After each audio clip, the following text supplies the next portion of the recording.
Let me tell you something. Most people don't care about a 13-0 baseball blowout. When the score gets that lopsided, folks start leaving, checking their phones, grabbing another snack, doing anything but watching. But somehow, some way, on this particular night inside the Tokyo Dome, a game that was already decided had the whole world leaning forward. And it wasn't just because of what was happening on the field. It was because of who was in the building, what they were reacting to, and one crazy split-second moment that nearly made history right there in front of everybody. One of the biggest music artists on the planet was sitting in that crowd, watching one of the greatest baseball players alive try to do something that almost never happens, and the cameras caught everything. Welcome to Pop Showroom, where we bring you the stories behind the headlines. If you're not subscribed yet, hit that button right now, because this story goes deeper than anything you've seen in the mainstream media. Bad Bunny was there. Benito Antonio Martinez Ocasio, the Puerto Rican superstar who goes by that name like it was written in the stars, made his way into Tokyo Dome for Team Japan's World Baseball Classic opener against Team Chinese Taipei. Now you might be wondering what a reggaeton artist from Vega Baja has to do with a baseball game in Japan, but that question already tells you everything about how much you underestimate this man.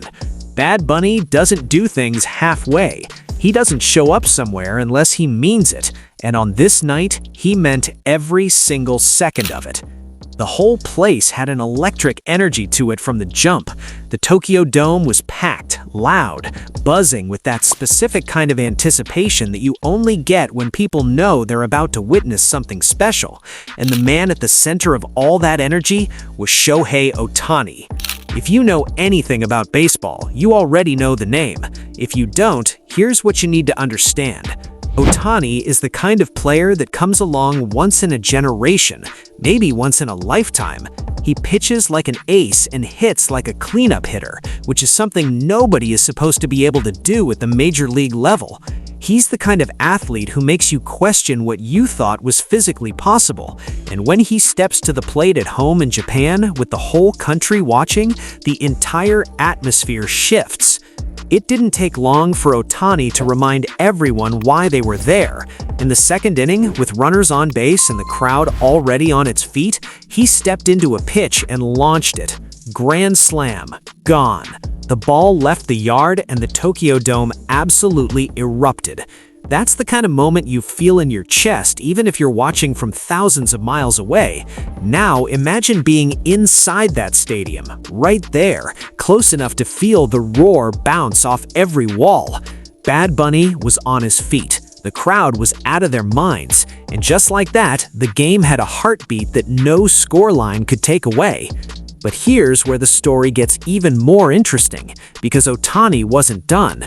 Earlier in the game, in the first inning, he had already collected a double. Then came the grand slam, which counted as a hit of its own. So by the time he stepped up again in the fourth inning, people who understood the game started doing the math in their heads. A double, a home run, and now a single in between meant that if Ohtani could somehow leg out a triple in his next at-bat, he would complete what's known as hitting for the cycle. One single, one double, one triple, one home run, all in the same game. It's one of the rarest individual accomplishments in all of baseball, the kind of thing that gets remembered long after the final score is forgotten. The crowd understood this. Bad Bunny understood this. The entire building was holding its breath. A triple is the hardest piece. Think about it for a second. A home run, as majestic as it is, ends the moment the ball clears the fence. But a triple requires everything to go right at once. The hit needs to split the gap, the fielder needs to be out of position, the base runner needs to fly, and even then you're still counting on inches. It's a beautiful, chaotic, completely unpredictable thing, and Ohtani stood in there looking like he could will it into existence. He made contact. solid contact, a laser of a line drive that screamed off the bat toward right field. For one frozen moment, it looked like it might find the corner. The crowd started to rise. You could feel the electricity spiking. People gripped their armrests, their jerseys, each other. And then Nianting Wu, the first baseman for Chinese Taipei, stretched out his glove and snatched the ball right out of the air. Just like that. A few feet higher, maybe 6 inches to the right, and that ball nestles into the corner and Ohtani is off to the races. Instead, it was an out. The cycle would not be completed. The moment was gone almost before it had fully arrived. The cameras, smart enough to know where the real story was, panned to Bad Bunny, and what they caught was something that resonated far beyond the stadium walls. He was standing with his arms crossed, that unmistakable silhouette, and on his face was this rueful, pained little smile. The smile of a man who just watched something almost happen, something beautiful that got close enough to touch before it slipped away. He stood there for just a beat, soaking in the disappointment the way only a real fan can, and then he brought his hands together and clapped. Not the polite clap of someone being courteous, the kind of clap that means, I respect what just happened, even though my heart just dropped. That footage spread everywhere. Social media picked it up and ran with it. Clips, memes, screenshots, all of it. People couldn't stop talking about it, not just because Bad Bunny was there, but because of how genuine that reaction was. There was no performance in it, no posturing for the cameras, just a man in the crowd, fully invested, feeling the sting of a near miss just like every other fan in that building. That kind of authenticity hits different. In a world where every celebrity appearance feels staged and calculated, watching Bad Bunny stand there with crossed arms and a sad smile felt refreshingly, powerfully real. And this wasn't even his first contribution to the whole WBC event. Bad Bunny had already been leaving his fingerprints all over the tournament before the ball was even thrown in Tokyo. Word got out that when Team Puerto Rico was putting together their roster, there were questions about whether they could secure insurance coverage to bring in some of the bigger names from Major League Baseball. Insurance costs for top-tier players are not cheap, and without that coverage, certain stars simply can't be cleared to compete. Bad Bunny reportedly stepped in and offered to cover those costs personally. Not a donation to a fund, not a pledge, not a promise, just straight up, I'll handle it. Because of moves like that, Francisco Lindor and Carlos Correa, two of the most respected Puerto Rican players in the sport, were able to suit up for their homeland. That's not a publicity stunt, that's love. And he didn't stop there. Every single player on the Puerto Rico roster received a gift from him before the tournament, a pair of his newly released Adidas signature sneakers, except these weren't the regular retail version. These were custom-built, redesigned as baseball cleats, done up in an exclusive Team Puerto Rico colorway that you couldn't find anywhere else in the world. Think about what that means. These are professional athletes, men who have entire teams of people curating their gear, and Bad Bunny came through with something none of them had, something made specifically for them, representing where they're all from. That detail matters.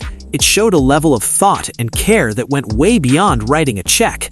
So by the time he turned up in the Tokyo Dome, the story wasn't just about a music artist at a baseball game. It was about someone who had already shown his investment in this event in multiple meaningful ways, now showing up in person to watch it unfold. And of course, the universe decided to put him right in the middle of the most dramatic moment of the night. Oh, and if you thought the celebrity energy inside the Tokyo Dome was already at its peak, let's not forget that Timothée Chalamet was also in attendance. Yes, the same Timothée Chalamet who had just earned himself an Oscar nomination, sitting somewhere in that same stadium, watching the same near cycle, breathing the same electric air. At some point, you have to stop and laugh at how the universe assembles these moments.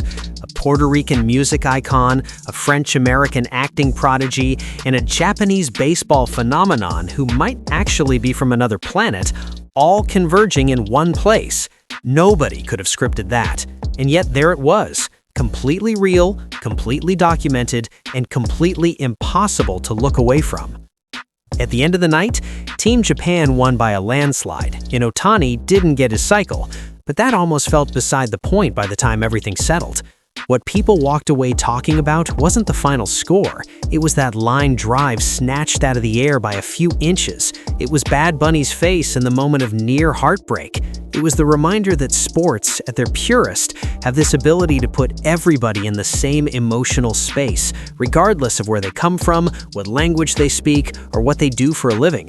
A grand slam in front of a home crowd in Tokyo, a room full of people leaning in together, and one crossed-armed smile that the whole world couldn't stop watching.